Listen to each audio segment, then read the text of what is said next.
Hello everybody, it's Chuck Carnevale, co-founder of FastGraphs, the fundamentals analyzer software tool, and one of the founding partners of the Dividend Kings marketplace on Seeking Alpha. I'm going to do something again a little different with this video. In the article that I wrote attached to this video, I basically tried to make a couple of points that I consider very important. Number one, as I've said so many times, it's a market of stocks and not a stock market. The reason I bring this up is what bothers me is we've had this horrible pandemic and this horrible lockdown, and we've seen the general markets fall dramatically. And what really bothers me is that I believe there's a lot of people that actually think that stocks have generally become very, very inexpensive today, and that's really not true. And I'm going to try to cover that. I'm going to go over several companies here. I'm only going to look at them from a standpoint of operating results.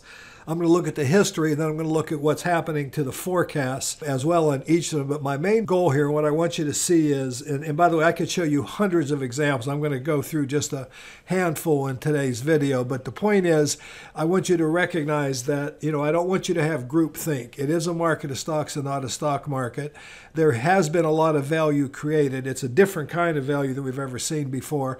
And number two is there's also still a lot of stocks in this market that are overvalued. So you just can't go buy anything. It's become, in my view, a real stock picker's market, and perhaps one of the most challenging one that I've ever seen in my history. So let's start with some obvious industries that have been hit pretty hard. Here's Abercrombie and Fitch, which is obviously an apparel and footwear retailer. But I want you to notice a couple of things here as I start with this particular graph. This company has had a very erratic and cyclical history of earnings growth, and frankly, their earnings growth has been very weak even since the recession. Remember, we've gone into one of the greatest bull markets in history, and if you look at this stock from the beginning of the Great Recession to today, it's lost about 87% of its value. So the company was already in trouble. They have a fiscal year of January, so their January of 2021, even though we're in 2020 fiscal year, is expected to lose 13 cents. What I want you to see about that is, though, if you look at our forecasting calculator, 6 months ago, the analysts were expecting $1.32. The most recent estimate was still for a positive 17 cents, and then just the most recently, this has been upgraded to a negative 13 cent. And there are about 14 analysts following the company. So you can see that the pandemic has really turned this company around.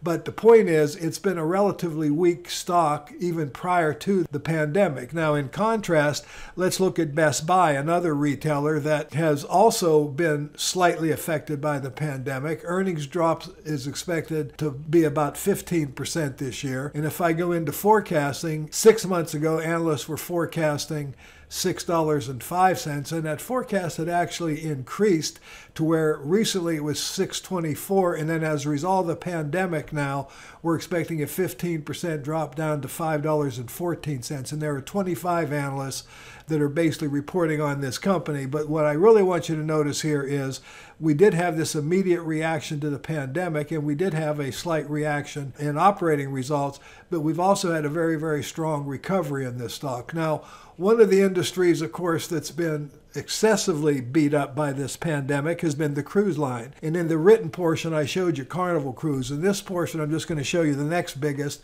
or Royal Caribbean Cruise. And I want you to notice that when we look at forecasting, how dramatic this has been. 6 months ago, analysts were forecasting $10.61. As little as the most recent forecast, it had only fallen to $6. Today, analysts are expecting a negative $2.10. In other words, a loss of $2.10. So you can see that the estimates have fallen precipitously during this pandemic. So now we've had the stock price and the earnings both collapse dramatically into negative territory. There are those that are forecasting a pretty strong recovery coming into 2021 and 2022, and this has a December fiscal year. So we're talking about these current years here. But the question is, will people go back to cruise? This is one of the most popular, vacation choices amongst people all over the world here recently, and now it's been killed. And the next I want to take a look at, I want to go ahead and look real quickly at the airline industry, and let's look at Delta. I believe that Delta is the largest airline. And once again, if I go into the forecasting calculator, I want you to notice that just a matter of 6 months ago, analysts were expecting a positive $7.11. And of course, that steadily declined here, or at least declined in the most previous, but now we're looking at a negative $6.50. And that's probably still basically concurring. So we've had, just an incredible, from a positive $7 to a negative $6.50 worth of earnings expected. And it's really hard to tell what might happen to the airline industry. But notice how these stocks have collapsed, but so have their earnings. So I don't know that there's any real value here, but there might be a turnaround situation. Now, I do want to go the other way and show you a couple of other examples of companies where there really hasn't been a whole lot of impact from the coronavirus. If I look at forecasting, we were forecasting $1.75, $1.76 in the last 3 and 6 months. We're now forecasting $1.72, and that's really hardly a change at all. And if you look at the company historically, it's trading at a blended PE of 26 times earnings. At its height, it's only been, it's been theoretically somewhere between a 15 and a 19 times earnings company through most of its history. And then, of course, more recently, it's been a very, very highly valued stock. But in spite of the pandemic, and we didn't even have that much of a correction when the news first hit the street, the stock has recovered and is literally continues to trade at or near all-time highs in spite of what's happened. Similarly, we can take a look at Netflix. And of course, here we have a very, very interesting example. We see this incredible earnings growth, a significantly, I would call it overvalued or high valued stock. The stock is trading at 88 times earnings. Putting it in perspective, you're paying 88 years in advance for this year's earnings to buy this stock today. Now, if I look at forecasting, it's expected to grow at a very high 30% rate going forward. And the estimates have actually gone from $5.46 6 months ago to $6.03 3 months ago to currently $6.38. So in, the opposite of what we've seen with most of my other examples today, Netflix has actually benefited from the pandemic. The stock price and the company's earnings are both increasing rather dramatically. And of course, and perhaps finally, I would be remiss if I didn't take a look at the energy company. Here we had an industry that's taken a double whammy. We had the Russia OPEC controversy going on, and we've seen oil prices collapse to just unbelievably low levels here. It actually had negative, the oil companies would have had to pay us to take their oil theoretically. Of course, that's kind of ludicrous. That was a short-term phenomenon. But the point is, not only did they get the pandemic where no one's driving anymore, and of course, energy usage is way down, we had this glut of oil that's going on here, and, rigs are shutting down all over the country. So you've had this double whammy. But what's interesting is the company's earnings have obviously fallen dramatically. If I look at it from a standpoint of forecasting, analysts were forecasting $3.60 6 months ago. Recently, they went to 4 cents positive, and now that's actually fallen to negative 4 cents, or a loss of 4 cents a share for 2020. Now, there is an expectation of a rebound going forward, but again, you can see clearly here that the oil industry's got its own set of issues. And what I really wanted you to get out of this video is that it is a market of stocks and not a stock market. There's a whole lot of different kinds of companies out there, different kinds of industries, and being affected different ways.